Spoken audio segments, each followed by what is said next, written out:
Vadodara police headquarter ખાતે દશેરા પર્વ નિમિત્તે શસ્ત્ર પૂજાનું આયોજન કરવામાં આવ્યું. દશેરા પર્વ નિમિત્તે પ્રતાપનગર પોલીસ હેડક્વાર્ટર ખાતે શસ્ત્ર પૂજા કરવામાં આવી. આ શસ્ત્ર પૂજા વડોદરા પોલીસ કમિશનર નરસિંહા કુમાર દ્વારા કરવામાં આવી હતી. પૂજા વિધિ વિધાન સભર કરવામાં આવી હતી. પ્રતાપનગર પોલીસ હેડક્વાર્ટર ખાતે તમામ પોલીસગણ સહિત એસીપી, ડીસીપી, ટ્રાફિક એસીપી સહિત તમામ ઉચ્ચ અધિકારીઓ આ શસ્ત્ર પૂજામાં ઉપસ્થિત રહ્યા હતા. વડોદરા શહેર પોલીસ કમિશનર નરસિંહા કુમારના હસ્તે અશ્વને પૂજા પણ કરવામાં આવી હતી.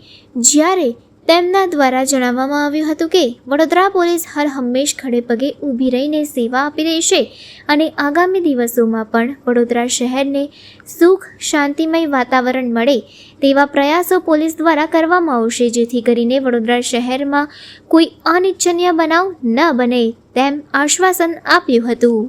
શસ્ત્ર પૂજા પારંપરિક રીતે પોલીસ મુખ્ય મથકમાં થતી હોય છે. આજે તમે જોયું કે આપણે gas gun, pistol, assault rifles અને સ્પેશિયલાઇઝ્ડ વેપનને જે રીતે આપણે ડિસ્પ્લે કરી છે, આ બધા આપણા હથિયારો છે જેના મદદથી આપણે એન્ટી સોશિયલ એલિમેન્ટ્સ, ક્રિમિનલ્સ, ડિસરપ્ટિવ અને ટેરરિસ્ટ એલિમેન્ટ્સને સામના કરતા હોઈએ છીએ.